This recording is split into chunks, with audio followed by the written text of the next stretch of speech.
Everyday injustice. Too many wrongful convictions. Corruption has infected the criminal justice system, leaving too many people helpless, fighting for their lives. Instead of receiving justice, people suffer. Is that why they say justice is blind?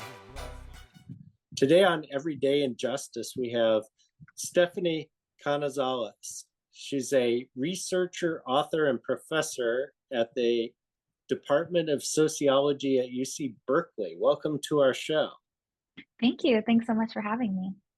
So tell us about your book, Sin Padres ni Papeles.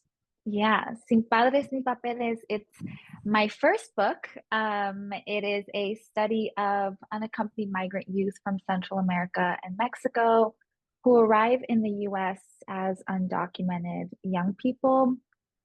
They are not apprehended at the US-Mexico border, and they come to live in Los Angeles, where I did my research for about 6 years. Because they are undocumented and unaccompanied, so sin padres ni papeles, without parents or papers, they grow up as low-wage workers. And what the book does is tell the story of how these young people come of age when they are outside of what we consider protective institutions of, protected legal status, growing up in a parent-led household, and for youth workers, young people who are not in school with teachers, peers, counselors that are sort of directing them towards their futures, but really just having to figure out what it means to come of age on their own. And you ended up interviewing an incredible number, 75 unaccompanied migrant children. How did you manage that? So I did this research over the course of 6 years. I started the work with a support group dedicated to developing community, building community among indigenous Guatemalan youth garment workers in downtown LA. I observed the group for about a year, 7 months, without anyone really directly speaking to me. I was the outsider that was sort of just occupying the sidelines. And I eventually got one interview that led to a cascade of interviews within that group. I was then invited to groups across town, across Pico Union, MacArthur Park, downtown Los Angeles, where I recruited sort of as the group, the spaces allowed. So I went to some Catholic churches, some youth groups. I made announcements when people were making announcements.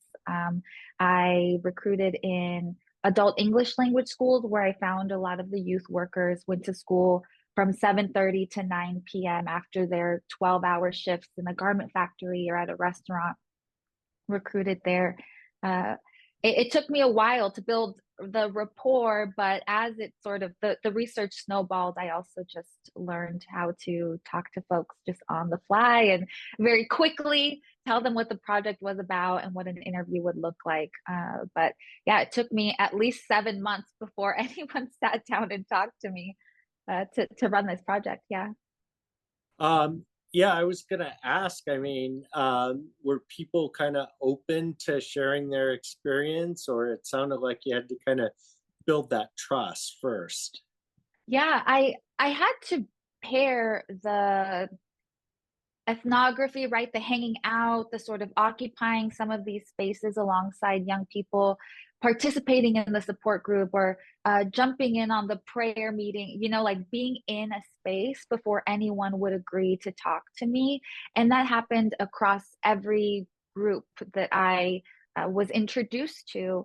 But what helped me was that I had the backing of young people. I opened the book with the story of someone that I named Caleb, a pseudonym that I used for him. And Caleb was the first person that allowed me to interview him within the support group. And then he told his friends, hey, it wasn't that bad, right? And then from there, people would just refer me. It helped that I had a $20 incentive for the hour and a half that people spent with me.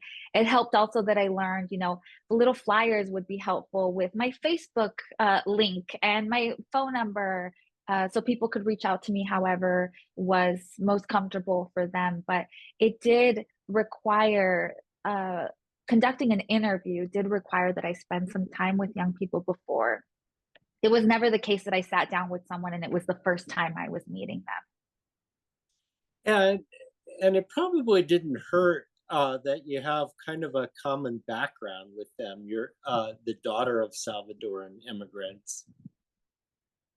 Yeah, I grew up in Pico Union. I grew up going to church and seeing family and doing all the things that the young people in the spaces that I was doing research in were also engaged in. I didn't grow up as a youth worker, but yeah, my parents had grown up as unaccompanied youth in Los Angeles. And it's something that I learned along the course of the research itself. So I didn't go into a space saying, hey, my parents were unaccompanied. Tell me about what it means to be unaccompanied. But I was also in my 20s at the time that I was doing this work and interviewing people that were older teenagers or also in their 20s. So my music taste, how I spent my time was very similar. It didn't hurt also that I was a 20-something-year-old woman interviewing 20-something-year-old men, right? There was some interest, and I talk about this in the appendix of the book. Some people showed up to the interviews thinking it would be the first step to a long life together, and I had to sort of let them down easy that that's not what we were doing here. But my parents' background did help in that I had a lot of questions about how I ended up the person that I am, right? What was it like to sort of grow up in a factory? My dad was a garment factory worker in Los Angeles, and I was very curious to know what that experience was like, because my parents, as most parents, don't tell their children the most traumatizing, sometimes humiliating stories of their childhood or young adult lives. So I was very curious about what my parents lived when they arrived in Los Angeles. And I think that sort of curiosity paired with the empathy, right, that was something that was so close to me, really helped in building that rapport that was essential. So when did your parents come over to the US? Yeah, in the 70s, my parents came from 1970s from El Salvador to the US. My mom was 9 years old when she first arrived, and my dad was 17. They didn't come together. They met, actually in a nightclub in Pico Union when they were older. And yeah, that's sort of the experience. My mom grew up as a young person who was received by long settled relatives. She had aunts that lived in the US. And I talk in the book about that experience of living with a relative or having a relative in the US that still is not materially and emotionally supportive, and how that sort of creates a new void in a young person's life uh, and perpetuates the feeling of being unaccompanied over a longer term. And my dad was the first in his family. He's the oldest of 5 siblings, the first in his family to migrate, left his mom and siblings behind. And eventually his siblings came as unaccompanied young people also. And my dad worked in garment factories. I talk a little bit about how he was a carpet installer for a few months alongside an older Salvadoran man who refused to pay him. And what the labor exploitation, what the implications of that were for his ability to survive in Los Angeles.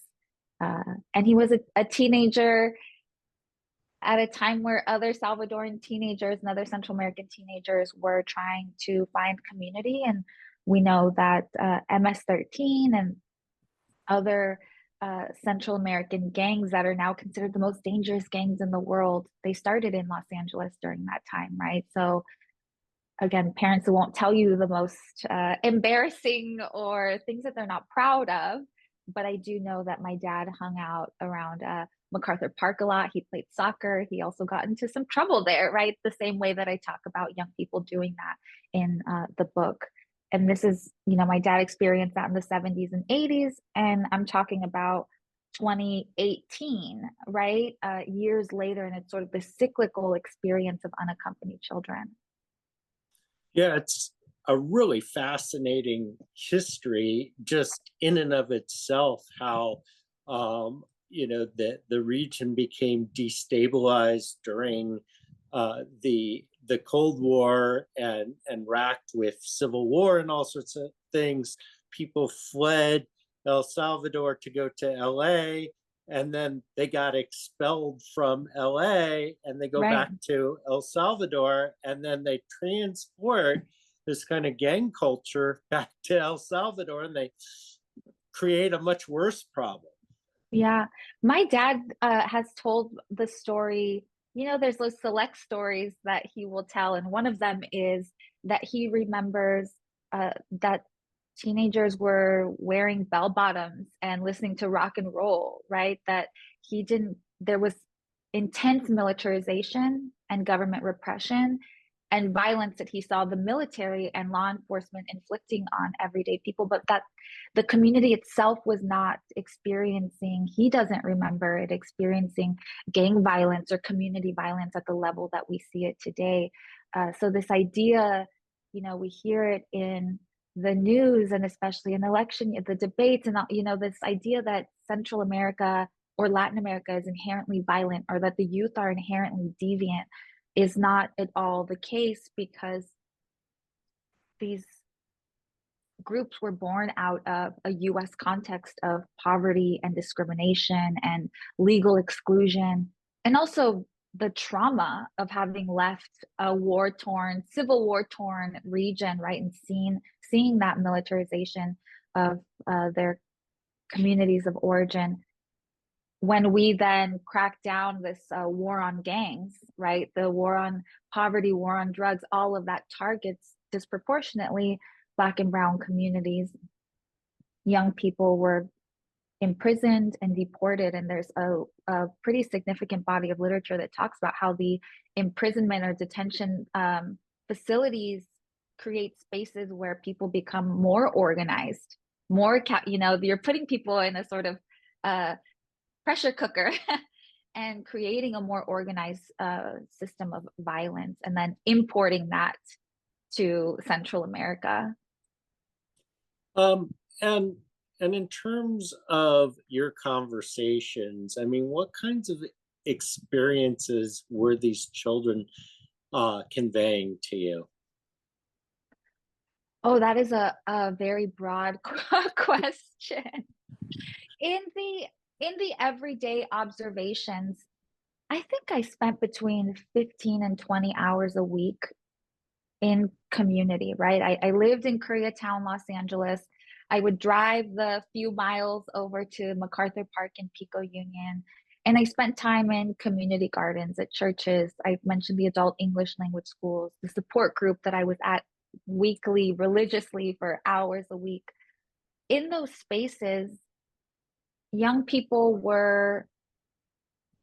there was this kind of caught between being a teenager, an immigrant teenager, the way that we know that experience to be in existing literature, but also just what we know adult workers experience. So high levels of stress and anxiety, right? Everyday violence in the workplace, worries about finances or the cost of rent. But then also the teenage experience of having crushes, getting their heart broken, where people buying their clothes, what music are we listening to, right? So sort of the polar experiences of teen and adult simultaneously. In the interviews, though, of course I've structured the conversation to track childhood and family background, decisions to migrate, arrival experiences, and the coming of age trajectory. And in that, the stories young people told me were more related to their embeddedness in family and community, and how the experiences they had in the US had implications for the families that they left behind. So people have this assumption that unaccompanied kids come to be in the US because families send them, right? Like parents send them, children arrive, and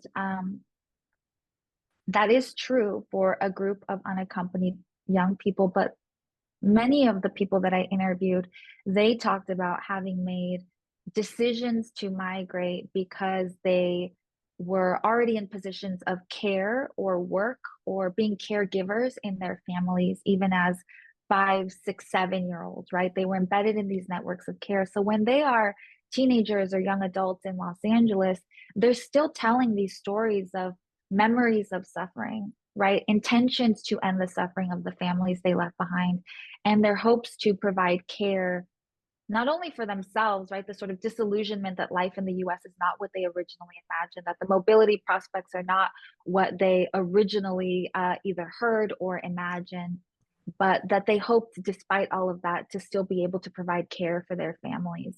And that becomes sort of the basis on which they make many of their decisions. And what story, maybe specific example, stands out to you? Yeah, I'll tell the story of Caleb over and over and over because he was the first person that I interviewed, and the depth of his experiences. He migrated when he was 14 from the highlands of Guatemala, an indigenous language speaker, because he had a conversation with his parents where they said, we don't see a future for you here. We don't know what the future will hold for you. So he made a decision to migrate.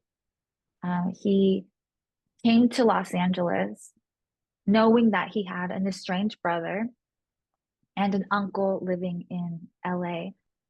His estranged brother was his part of the family his dad had before he formed a family with now Caleb's mom, right? And the siblings he had there. So his brother really wanted nothing to do with Caleb.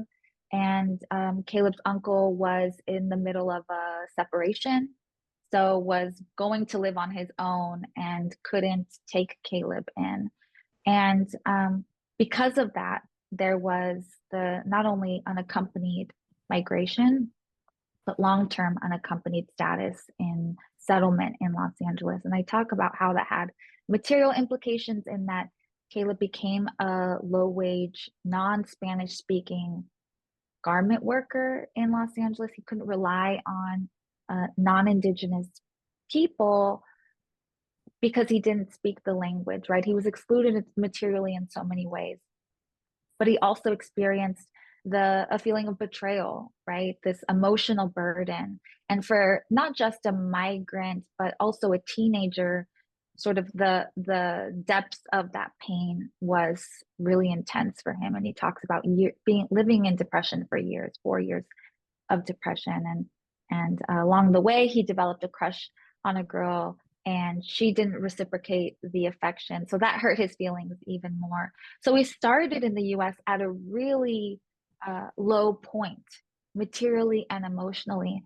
So to tell a story of young people's coming of age, Caleb really exemplifies what it means to independently achieve some sort of material stability. He was a garment worker for several years.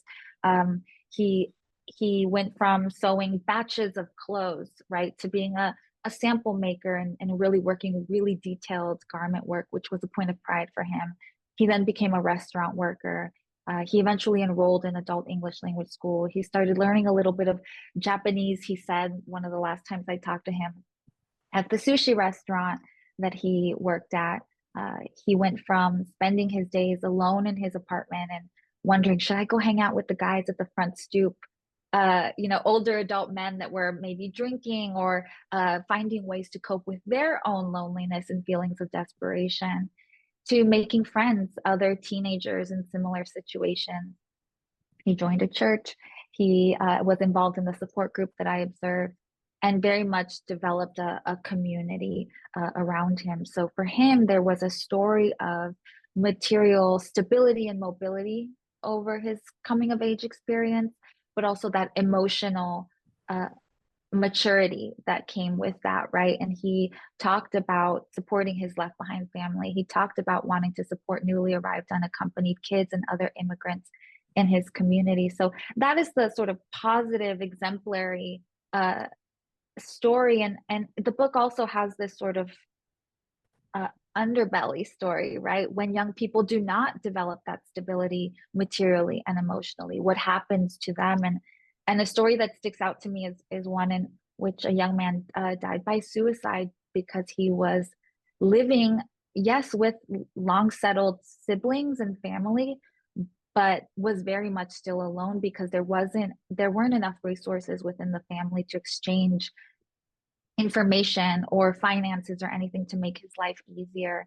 And he was surrounded by people that were familiar to him, but he very much felt unaccompanied still, emotionally and materially. And that led to his loss of such a desperation that he took his own life, right? In his apartment where his brother came home from work later, right? So you can be deeply embedded physically in a community, but still feel emotionally alone. So I try to sort of tease out what makes a story like Caleb's and what makes a story like these other young people that remain sort of disenfranchised from community. And it seems like at every step along the way here, we're really talking about dealing with trauma, trauma of whatever the society was like that they left, the trauma of being uprooted, and then the trauma of trying to survive in a harsh new world for them. Right.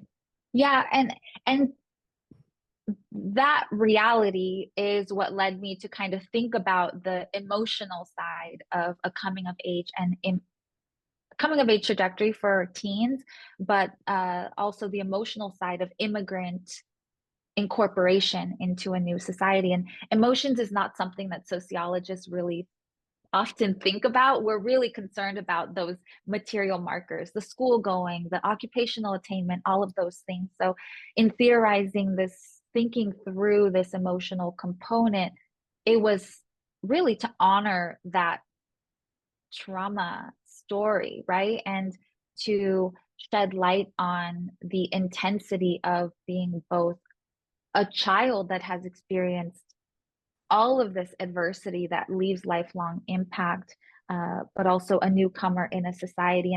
And I introduced this idea of desahogo, and I use Spanish terms throughout the research to sort of reflect the way young people talked about their experiences. So desahogo is translates to unburdening, this venting thing that we do. We all do it 24/7 with the people that we trust. The things that young people have, unaccompanied, undocumented young people have to unburden from, are very intense forms of violence, right? Whether it's the violence of poverty, the direct interactions with a violent state or community actor, the violence of migration, the violence of arrival and exploitation in the workplace, all of those forms of violence, right? And desahogo, this unburdening, but especially with people who young people see as witnessing them, seeing them in their hardship, became very critical for their ability to sort of traverse the line between being and feeling unaccompanied, and then being unaccompanied and realizing that they aren't necessarily alone.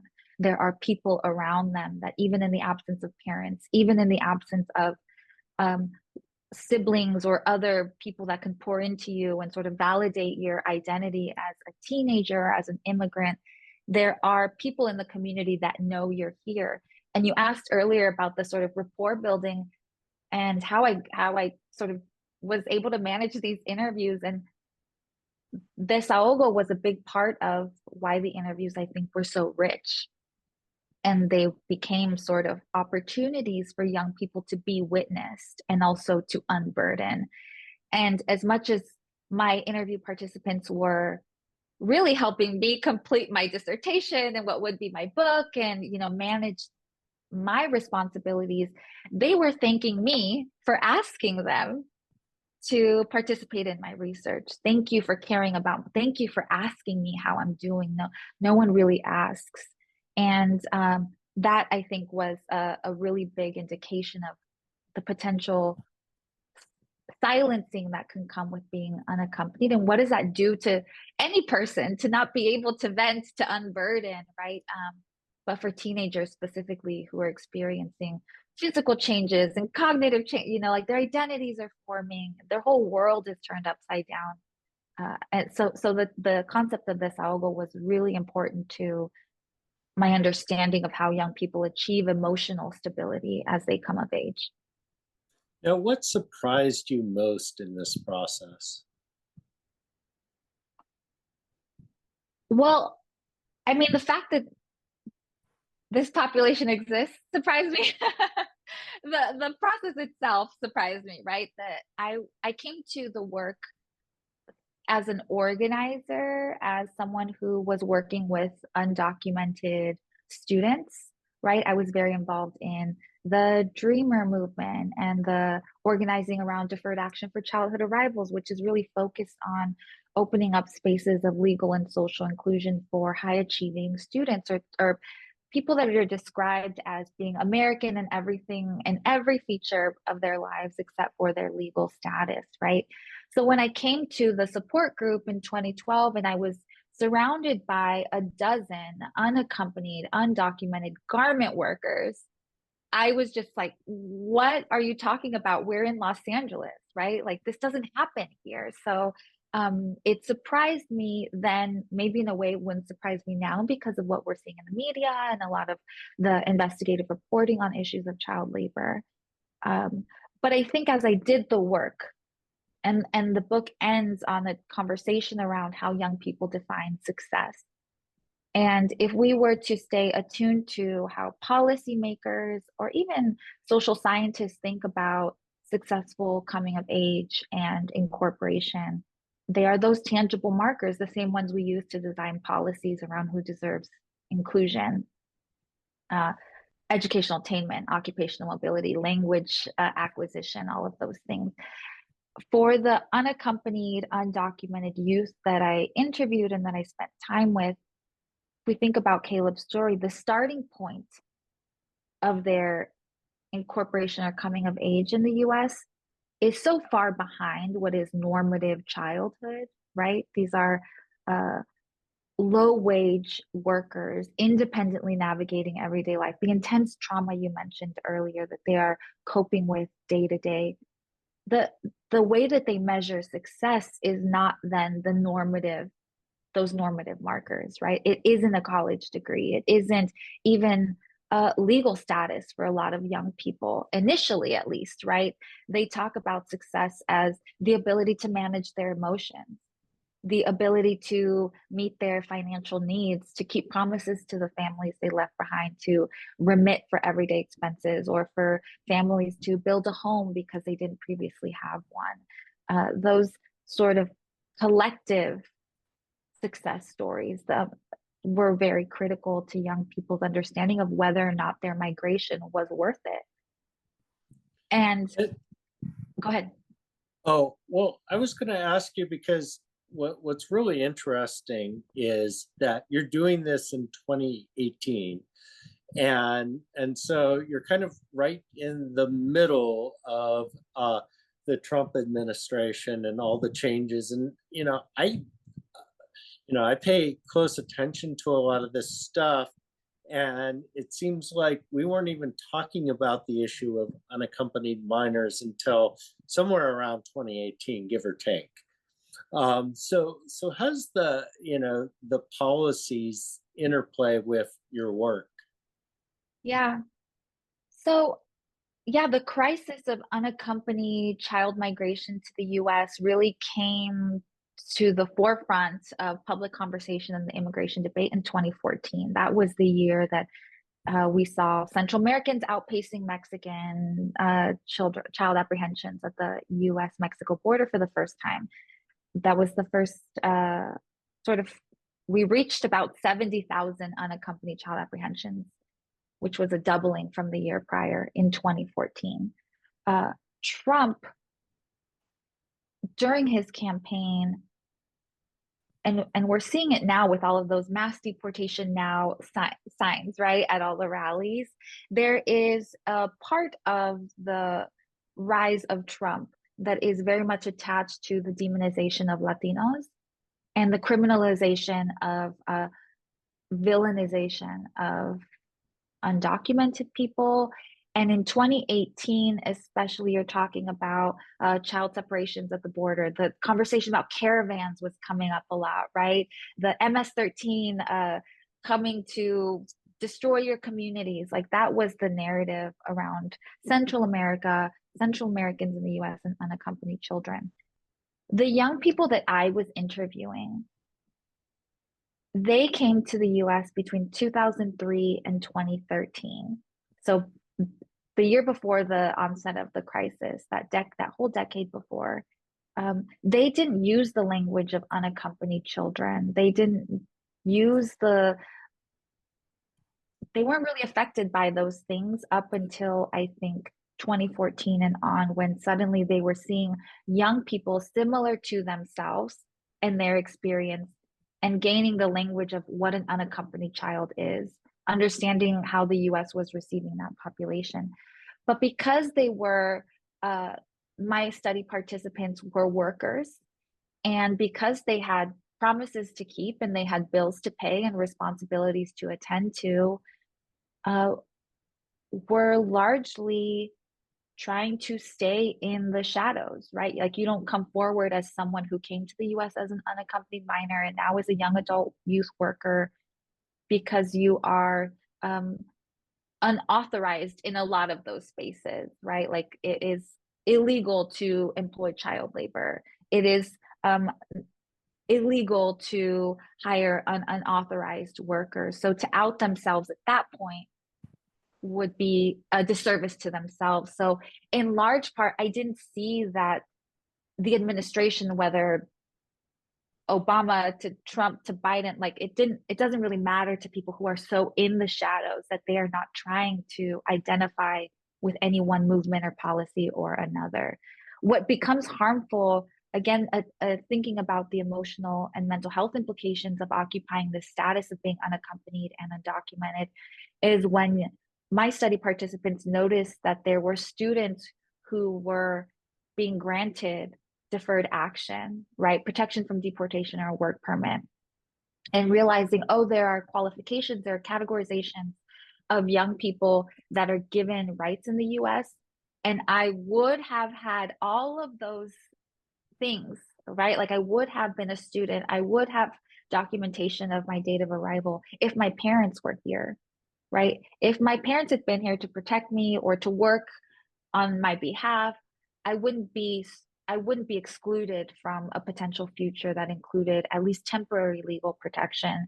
And I have a paper on the topic of how young people would say, si mis papás estuvieran aquí, if my parents were here, I would be maybe in college, I would have graduated, I would have a career, right? So as these policies change around young people, maybe it wouldn't change their immediate circumstance, but it does change the way they perceive their lived experience, right? And the way that they sort of have to then remanage the markers of success or renegotiate those emotions of trauma and the burdens that they carry.